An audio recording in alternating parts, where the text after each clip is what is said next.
Hi hello welcome back to my channel. ಅದು ಏನೂ ಇಲ್ಲ, ಡಾಕ್ಟರ್ ಫಸ್ಟ್ ಟೈಮ್ ನೋಡ್ತಿದ್ದೀನ, ಅದಕ್ಕೆ ಭಾವೋದ್ವೇಗಕ್ಕಾಗಿ ಬೇರೆ ಏನೂ ಇಲ್ಲ ಎಂದು ಅವಳು ಹೇಳಿ ತನ್ನ ಕಣ್ಣುಗಳನ್ನು ಒರೆಸಿಕೊಂಡ್ಳು. ಅವಳ ಸ್ಕ್ಯಾನ್ ನೋಡುವ ತಪಾಸಣೆ ಮುಗಿಯಿತು. ಈಗ ರಿಪೋರ್ಟ್ ಕೊಟ್ಟ ಡಾಕ್ಟರ್ ಅವಳಿಗೆ ಮಾತ್ರೆಗಳನ್ನು ಬರೆದುಕೊಡಲು ಈಗ ಮದ್ದು ತೆಗೆದುಕೊಳ್ಳುವ ಜಾಗದಲ್ಲೂ ಸ್ವಲ್ಪ ಸಮಯ ಕಾಯ್ದು ಅವಳಿಗೆ ಬೇಕಾದ ಮದ್ದುಗಳನ್ನು ಪಡೆದುಕೊಂಡು ಹೊರಗೆ ಬಂದಳು ಕವಿತಾ. ಬೆಳಗ್ಗೆ ಬಂದವಳು ಈಗ ಹೊರಗೆ ಹೋಗುವಾಗ ಸಮಯ 2 ಗಂಟೆ. ಆಸ್ಪತ್ರೆಯಿಂದ ಹೊರಗೆ ಹೋಗಿ ಬಸ್ ಸ್ಟಾಪ್ನಲ್ಲಿ ಟೌನ್ ಬಸ್ಗಾಗಿ ಕಾಯುತ್ತಿದ್ಲು. ಬಟ್ಟೆ ತೆಗೆದುಕೊಂಡ ಬಟ್ಟೆ ಅಂಗಡಿಯ ಬ್ಯಾಗ್ನಲ್ಲೇ ತನ್ನ ರಿಪೋರ್ಟ್ಗಳನ್ನು ಇಟ್ಕೊಂಡು ನಿಂತಿದ್ಲು. ಆ ರಸ್ತೆಯಲ್ಲಿ ಸುಭಾಷನ ಆಸ್ಪತ್ರೆ ಹೋಗಬೇಕು. ಅದಕ್ಕಾಗಿ ಕಾಲೇಜು ಮುಗಿದು ಮಧ್ಯಾಹ್ನದ ಮೇಲೆ ಬಂದ.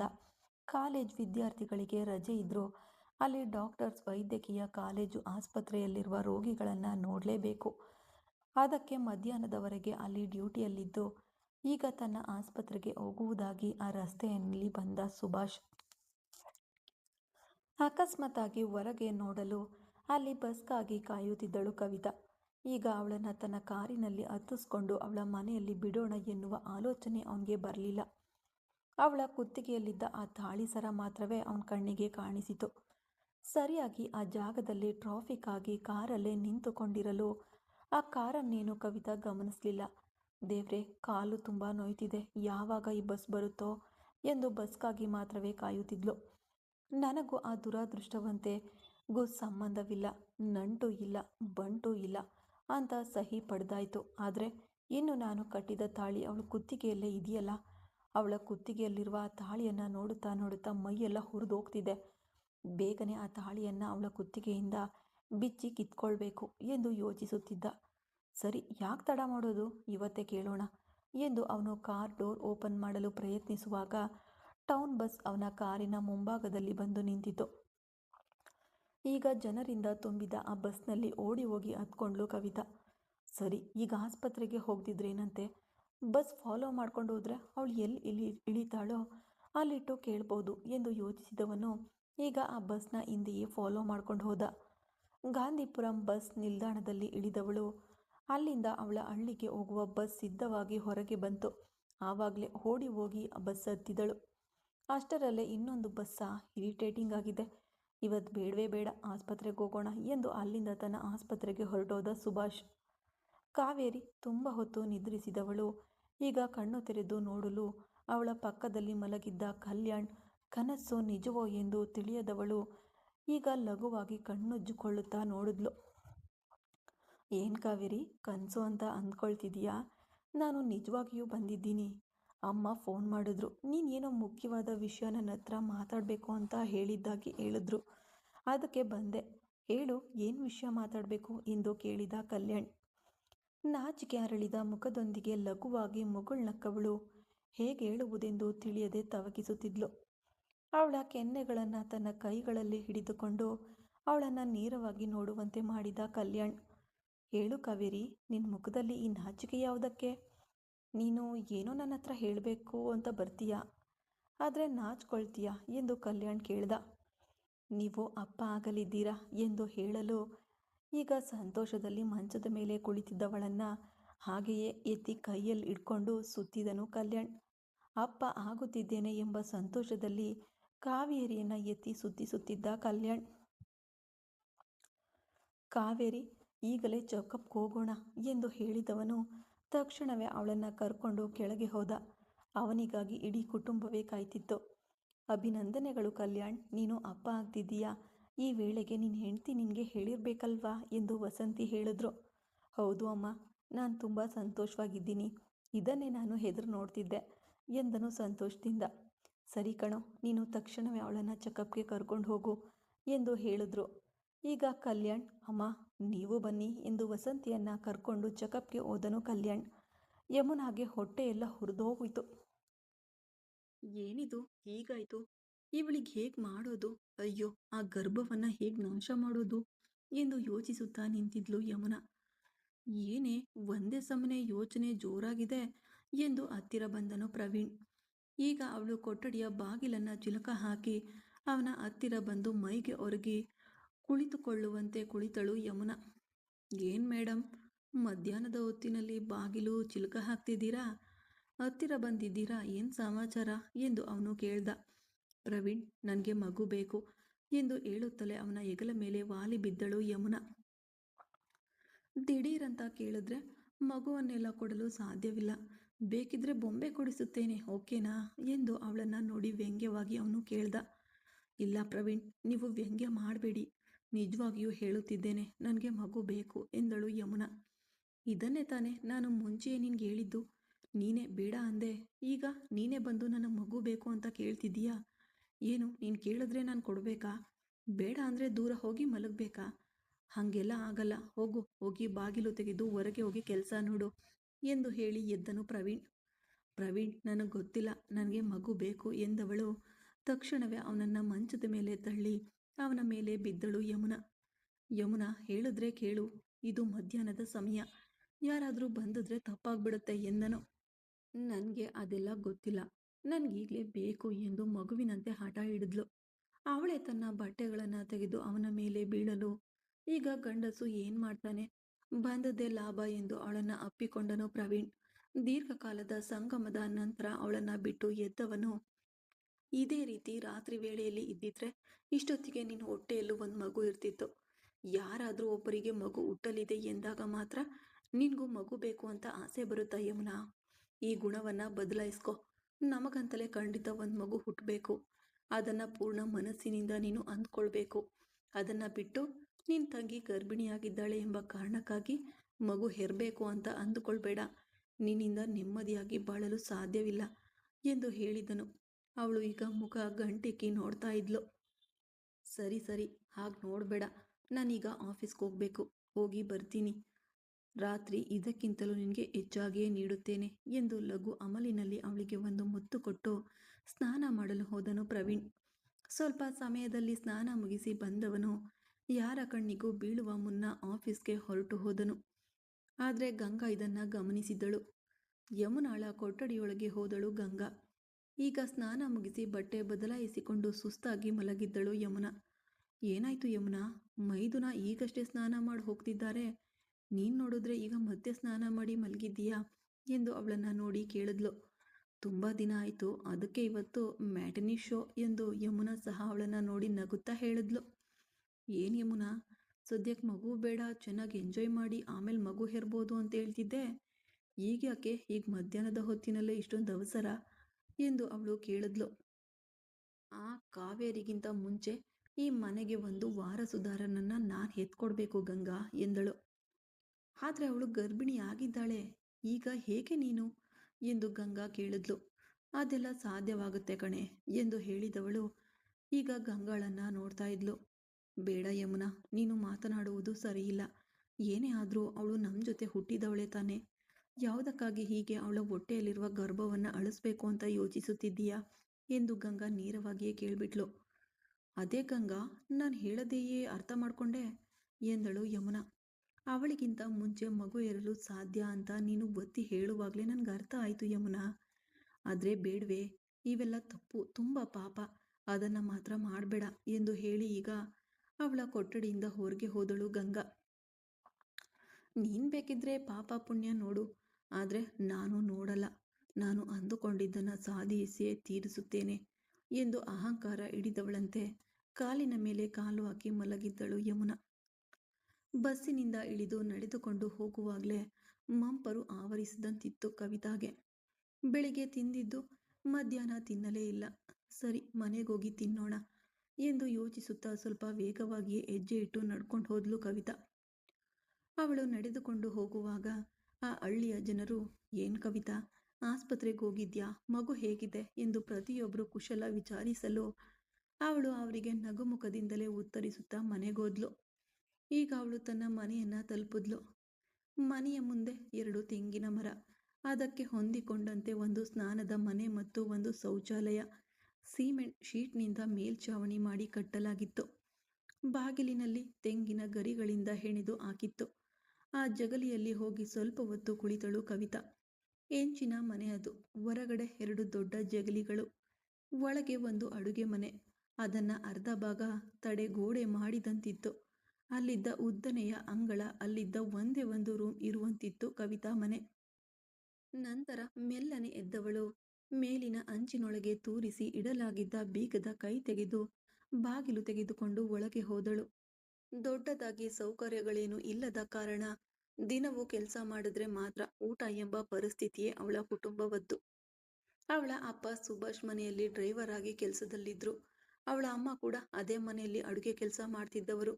ಕಾಲದ ಕ್ರೂರತೆಗೆ ಅವಳು ಆ ಮನೆಯಲ್ಲಿ ಸುಭಾಷನಿಗೆ ಸಿಕ್ಕಿಬಿದ್ದು ಇಬ್ಬರ ಕೆಲಸವೂ ಹೋಯಿತು. ಈಗ ಅವರು ಒಂದು ಪ್ರೈವೇಟ್ ಕಂಪನಿಯಲ್ಲಿ ಬಸ್ ಡ್ರೈವರ್ ಆಗಿ ಕೆಲಸ ಮಾಡ್ತಿದ್ದಾರೆ. ಮಾಸಿಕ ಸಂಬಳ. ಕವಿತಾಳ ಅಮ್ಮ ಒಂದು ಶ್ರೀಮಂತರ ಮನೆಯಲ್ಲಿ ಮನೆ ಕೆಲಸ ಮಾಡ್ತಿದ್ದಾರೆ. ಅಡುಗೆ ಕೆಲಸ. ಬೆಳಗ್ಗೆ 6 ಗಂಟೆಗೆ ಹೋದ್ರೆ ರಾತ್ರಿ 9 ಗಂಟೆಗೆ ಮನೆಗೆ ಬರೋದು. ಮಧ್ಯಂತರ ಸಮಯದಲ್ಲಿ ಕವಿತಾಳೆ ಬೆಳಗಿನ ಅಡುಗೆಯನ್ನ ಮಾಡಿಕೊಂಡು ಕಾಲೇಜಿಗೆ ಹೋಗಿ ಮತ್ತೆ ಬಂದು ಮನೆ ಕೆಲಸವನ್ನ ಮಾಡ್ಕೊಳ್ತಾಳೆ. ಬೆಳಗ್ಗೆ ಅಡುಗೆ ಮಾಡಿ ತನ್ನ ಅಪ್ಪನಿಗೆ ಕೊಟ್ಟು ಅವಳಿಗಾಗಿ ಮಧ್ಯಾಹ್ನಕ್ಕೆ ಇದ್ದ ಅಡುಗೆಯನ್ನ ತೆಗೆದುಕೊಳ್ಳಲು ಹೋದಾಗ ಅವಳು ಇಟ್ಟಿದ್ದ ಸಾಂಬಾರನ್ನ ಬೆಕ್ಕು ತಳ್ಳಿ ಚೆಲ್ಲಿಬಿದ್ದಿತ್ತು. ಅದನ್ನ ನೋಡಿದವಳಿಗೆ ಮನಸ್ಸು ನೊಂದು ಹೋಯಿತು. ಕಷ್ಟಪಟ್ಟು ಸಿಗುವ ದುಡ್ಡಿನಲ್ಲಿ ಅಡುಗೆ ಮಾಡಿದ್ದು ಹೀಗೆ ವ್ಯರ್ಥವಾಗಿ ಹೋಯಿತಲ್ಲ ಎಂದು ಆ ಅಡುಗೆ ಮನೆಯನ್ನ ಸ್ವಚ್ಛಗೊಳಿಸಿ ಈಗ ತಣ್ಣೀರನ್ನ ಹೊಯ್ದುಕೊಂಡು ಒಂದು ಈರುಳ್ಳಿಯನ್ನ ಕಚ್ಕೊಂಡು ತಿಂದಳು. ಕೋಟ್ಯಾಧಿಪತಿಯ ಕುಟುಂಬಕ್ಕೆ ಸೊಸೆಯಾಗಿ ಹೋದಳು ಎಂದು ಹೆಸರಷ್ಟೇ ಹೊರತು ಜೀವನವೇ ಸಂಪೂರ್ಣವಾಗಿ ಕಳೆದು ಹೋಗಿ ಈಗ ದಿಕ್ಕು ದೆಸೆ ಇಲ್ಲದೆ ಇರುವುದೇ ತನ್ನ ಪರಿಸ್ಥಿತಿ ಎಂದು ಕಣ್ಣೀರು ಬಂತು. ಆದರೂ ತನ್ನ ಅಮ್ಮ ಅಪ್ಪನ ಮುಖವನ್ನ ನೆನೆಸಿಕೊಂಡಾಗ ತನ್ನನ್ನು ತಾನು ಸಮಾಧಾನ ಪಡಿಸ್ಕೊಂಡ್ಳು. ಹೇಗೋ ಒಂದು ರೀತಿಯಲ್ಲಿ ತಣ್ಣೀರು ಹುಯ್ದು ಗಂಜಿಯನ್ನ ಕುಡಿದು ಆಯಾಸದಿಂದ ಹೊರಗೆ ಬಂದು ಗಾಳಿ ಆಡುವಂತೆ ಆ ಜಗಲಿಯಲ್ಲಿ ಮಲಗಿದ್ಲು ಕವಿತಾ. ತನಗೆ ನಡೆದ ಮದುವೆಯ ಬಗ್ಗೆ ನೆನೆದು ನೋಡಿದ್ರೆ ಅವಳಿಗೆ ಅಳುವುದಕ್ಕೆ ಈ ಜನ್ಮವೇ ಸಾಲದು ಎಂಬಂತಿರುತ್ತಿತ್ತು. ಅಂತಹ ಒಂದು ಕಹಿ ದಿನವದು. ಆ ದಿನ ಇನ್ನೊಂದು ವಾರದಲ್ಲಿ ಬರಲಿದೆ. ಮೊದಲ ವರ್ಷದ ಮದುವೆಯ ವಾರ್ಷಿಕೋತ್ಸವ. ಅದನ್ನ ನೆನೆಸಿಕೊಂಡವಳಿಗೆ ಅಳು ಬರಲಾರಂಭಿಸಿತು.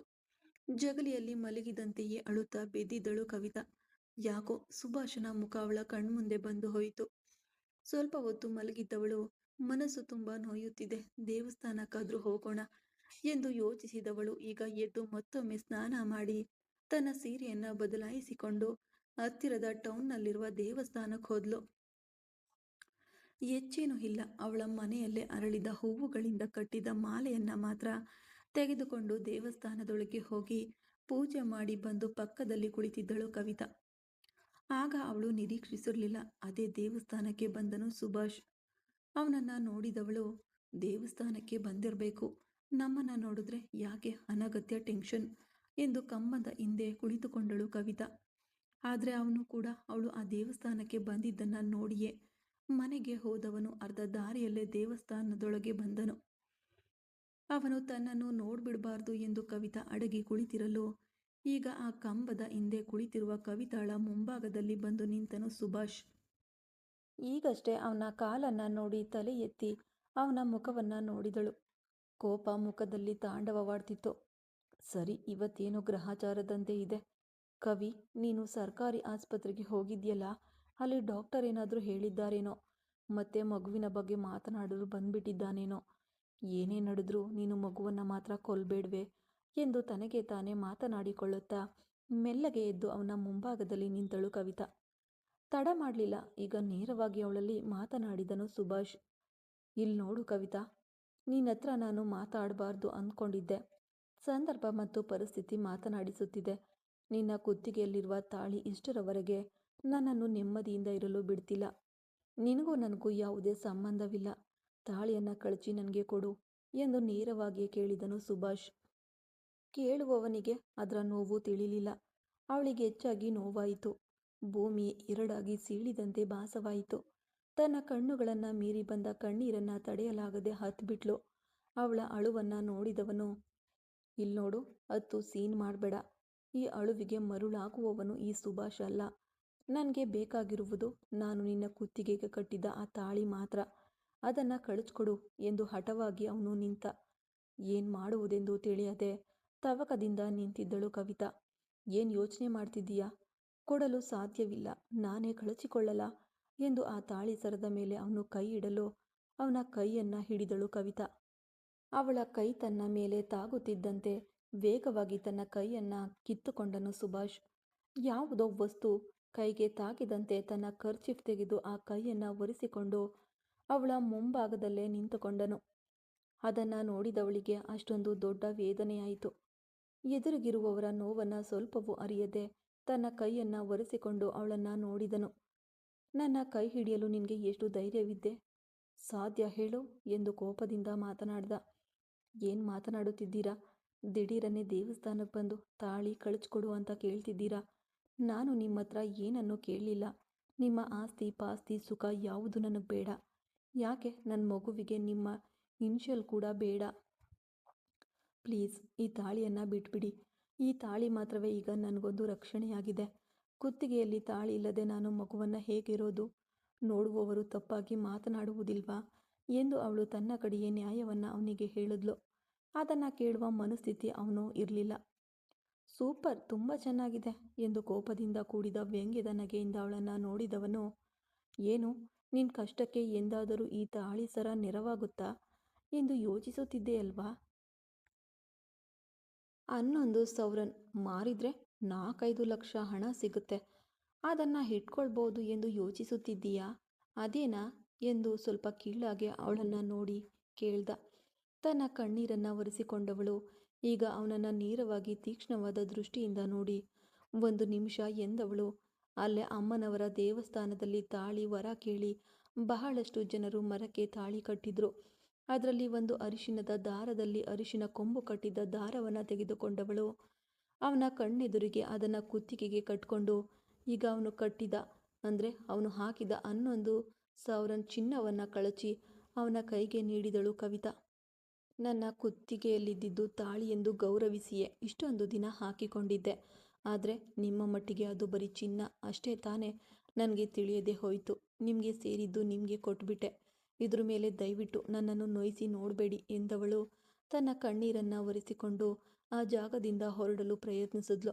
ಈಗ ಅವಳ ಕಣ್ಣೆದುರಿಗೆ ಹೋಗಿ ಅಲ್ಲಿದ್ದ ದೇವಸ್ಥಾನದ ಹುಂಡಿಗೆ ಆ ತಾಳಿಯನ್ನು ಹಾಕಿದನು ಸುಭಾಷ್. ಅದನ್ನು ನೋಡಿದವಳಿಗೆ ತಿಳಿಯಿತು ಅವಳ ಮೇಲೆ ಅವನಿಗೆ ಎಷ್ಟು ದ್ವೇಷವಿದೆ ಎಂದು. ಏನು ನೋಡ್ತಿದ್ದೀಯಾ? ಆ ತಾಳಿ ನಿನ್ನ ಕುತ್ತಿಗೆಯಲ್ಲಿ ಇರಬಾರ್ದು. ಅದು ನಾನು ಕೊಟ್ಟ ಗುರುತು. ಅದಕ್ಕೆ ಅದನ್ನು ದೇವಸ್ಥಾನದ ಹುಂಡಿಗೆ ಹಾಕಿದೆ. ಇದ್ರ ಮೇಲೆ ನಿನಗೂ ನನಗೂ ಯಾವುದೇ ಸಂಬಂಧವಿಲ್ಲ ಎಂದವನು. ಏನು ಹೇಳಿದೆ? ನಿನ್ನ ಮಗುವಿಗೆ ನನ್ನ ಇನಿಷಿಯಲ್ ಬೇಡ ಎಂದು ತಾನೇ ಹೇಳಿದೆ. ಮತ್ತೆ ಯಾವ ಧೈರ್ಯದಲ್ಲಿ ಆಸ್ಪತ್ರೆಗೆ ಚೆಕಪ್ಗೆ ಹೋದಾಗ ಕವಿತಾ ಸುಭಾಷ್ ಎಂದು ನನ್ನ ಹೆಸರು ಸೇರಿಸಿ ಕೊಟ್ಟೆ ಎಂದು ಅವನು ಕೇಳ್ದ. ಅದನ್ನು ಸ್ವಲ್ಪವೂ ನಿರೀಕ್ಷಿಸಿದವಳು ಈಗ ಪ್ರಶ್ನಾರ್ಥಕವಾಗಿ ಮಾತ್ರವ ಅವನನ್ನು ನೋಡುತ್ತಾ ನಿಂತಿದ್ಲು. ಆ ತೀಕ್ಷ್ಣವಾದ ದೃಷ್ಟಿಗೆ ಅವನಿಂದ ಉತ್ತರಿಸಲು ಸಾಧ್ಯವಾಗಲಿಲ್ಲ. ಅವಳು ಏನು ಕೇಳಲು ಬಯಸುತ್ತಿದ್ದಾಳೆ ಎಂಬುದನ್ನು ಆ ದೃಷ್ಟಿಯಲ್ಲೇ ಅರ್ಥೈಸಿಕೊಂಡವನು ಈಗ ಬೇರೇನೂ ಮಾತನಾಡದೆ ಆ ಜಾಗದಿಂದ ಕಾಲ್ ತೆಗೆದನು. ತನ್ನ ಕಣ್ಣೀರನ್ನು ಸಹ ಒರೆಸಿಕೊಳ್ಳದೆ ನೇರವಾಗಿ ಅಮ್ಮನವರ ಸನ್ನಿಧಿಗೆ ಹೋದವಳು ಈಗ ಅಮ್ಮನವರನ್ನ ನೋಡಿ, ನಾನು ನಿನ್ಗೇನು ಪಾಪ ಮಾಡಿದೆ? ನನ್ನ ಮನಸ್ಸಿನಲ್ಲಿರುವ ನೋವು ಮತ್ತು ವೇದನೆ ತೀರಲಿ ಎಂದು ಯೋಚಿಸಿಯೇ ತಾನೆ ನಿನ್ನ ಸನ್ನಿಧಿಗೆ ಬಂದೆ. ಆದರೆ ನಿನ್ನ ಸನ್ನಿಧಿಯಲ್ಲೇ ಇಟ್ಟು ನನ್ನ ಕುತ್ತಿಗೆಯಲ್ಲಿದ್ದ ತಾಳಿಯನ್ನು ನನ್ನ ಕೈಯಿಂದಲೇ ಕಳಚುವಂತೆ ಮಾಡಿದೆ. ನನ್ನ ಗಂಡನ ಕೈಯಿಂದಲೇ ಅದನ್ನು ಹುಂಡಿಗೆ ಹಾಕುವಂತೆ ಮಾಡಿದೆ. ನಿನಗೆ ಆ ತಾಳಿಯೇ ಬೇಕಿತ್ತಾ? ಇಲ್ಲಿ ನೋಡು, ನಿನಗೆ ಬೇಕಾಗಿದ್ದ ತಾಳಿ ಸಿಕ್ಬಿಟ್ಟಿದೆ. ಅದನ್ನು ಹೊರತುಪಡಿಸಿ ಬೇರೇನು ಇನ್ಮುಂದೆ ನನ್ನ ಬಳಿ ಇಲ್ಲ. ನನ್ನ ಮಗು ಚೆನ್ನಾಗಿರಬೇಕು. ಇದೋ ನನ್ನ ಕುತ್ತಿಗೆಗೆ ಕಟ್ಟಿದ ತಾಳಿಯನ್ನು ತೆಗೆದುಕೊಂಡು ಅವರೇ ಹುಂಡಿಗೆ ಹಾಕಿದ್ರು. ಇನ್ನು ಮುಂದೆಯಾದರೂ ಅವರ ಜೀವನದಲ್ಲಿ ಒಂದು ನೆಮ್ಮದಿ ಕೊಡು. ಅವರಿಗೆ ಯಾವುದೇ ಆಪತ್ತು ಬರದಂತೆ ನೀನು ಕಾಪಾಡು. ಇದ್ರ ಮೇಲೆ ನಿನ್ನನ್ನು ಅರಸಿ ನಾನು ಬರಬೇಕಾದ ಅಗತ್ಯ ಇಲ್ಲ ಅಮ್ಮ. ಯಾಕೆಂದರೆ ನಿನ್ನಂಥವಳಿಗೆ ಮನಸ್ಸಾಕ್ಷಿ ಎನ್ನುವುದೇ ಇಲ್ಲದಂತಾಗಿದೆ. ನನ್ನಂಥ ಬಡವರಿಗೆ ಮುಂದಿನ ಹೊತ್ತಿಗೆ ಗಂಜಿಗೂ ಕಷ್ಟ ಕೊಟ್ಟರೆ ಮಾತ್ರ ಸಿಗುತ್ತೆ. ಆದರೆ ನಿನ್ನನ್ನು ಹುಡುಕಿಕೊಂಡು ಬಂದರೆ ನೆಮ್ಮದಿ ಸಿಗುತ್ತದೆ ಎಂದು ನಂಬಿ ಬಂದೆ. ಅದು ಸಿಗಲಿಲ್ಲ. ಸರಿ, ಇನ್ನು ಮುಂದೆ ನನಗೆ ಇಲ್ಲೇನು ಕೆಲಸ? ನಾನು ಹೋಗುತ್ತಿದ್ದೇನೆ. ಇನ್ನು ಮುಂದೆ ತಿರುಗಿ ನಿನ್ನನ್ನು ನೋಡಲು ನಾನು ಬರಲ್ಲ ಎಂದು ಅವಳು ತಕ್ಷಣವೇ ಆ ದೇವಸ್ಥಾನವನ್ನು ಬಿಟ್ಟು ಹೊರಟಳು. ಬಹಳ ಸಮಯದ ನಂತರ ತನ್ನ ಮನೆಗೆ ಹೋದವನು ಕಾಲು ನಿಲ್ಲಲು ಕೂಡ ಸಾಧ್ಯವಾಗದೆ ಅಮಲಿನಲ್ಲಿ ಮನೆಗೆ ಪ್ರವೇಶಿಸಿದನು ಸುಭಾಷ್. ಇಂದು ಇದೇ ಪರಿಸ್ಥಿತಿಯೇ ಎಂದು ಅವನ ತಾಯಿ ಓಡ್ಬಂದು ಅವನನ್ನು ಹಿಡಿದುಕೊಂಡ್ರು. ಇವತ್ತು ಶಶಿ ಕೂಡ ಅವನ ಜೊತೆ ಬರಲಿಲ್ಲ. ಹೇಗೆ ತಾನೇ ಈ ಗಾಡಿಯನ್ನು ಓಡಿಸ್ಕೊಂಡು ಬಂದನೋ ಪಾಪಿ ಮಗ. ಹೀಗೆಯೇ ಮಾಡ್ತಿದ್ದಾನಲ್ಲ. ಏನಾದರೂ ಒಂದಾದರೂ ನಾನೇನು ಮಾಡಲಿ?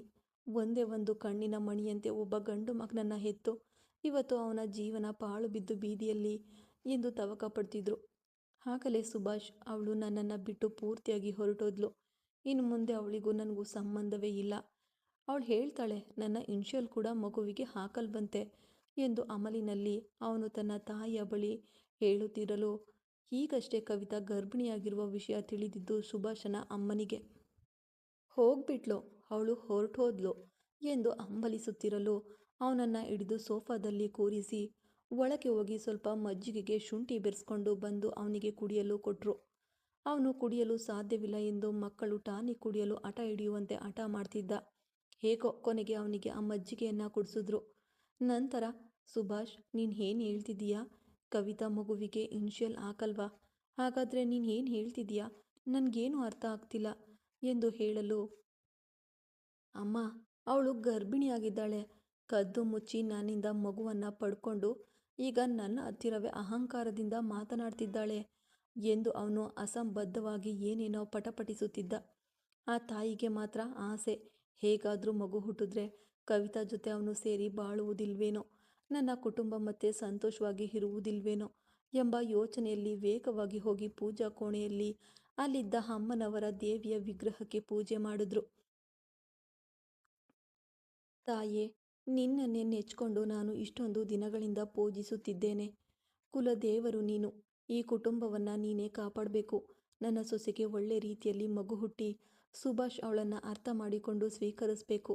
ನೆಮ್ಮದಿಯನ್ನೇ ಕಳೆದುಕೊಂಡು ನೆಮ್ಮದಿಯೇ ಇಲ್ಲದೆ ಹೀಗೆ ದಿನ ದಿನವೂ ಹಾಳಾಗುತ್ತಿರುವ ನನ್ನ ಮಗನನ್ನು ನೀನೇ ಅಮ್ಮ ತಿದ್ದಬೇಕು ಎಂದು ಹೇಳಿ ತಕ್ಷಣವೇ ಒಂದು ಹಳದಿ ಬಟ್ಟೆಯನ್ನು ತೆಗೆದುಕೊಂಡು 101 ರೂಪಾಯಿ ಕಾಣಿಕೆಯನ್ನು ಅದರಲ್ಲಿ ಕಟ್ಟಿಟ್ಟರು.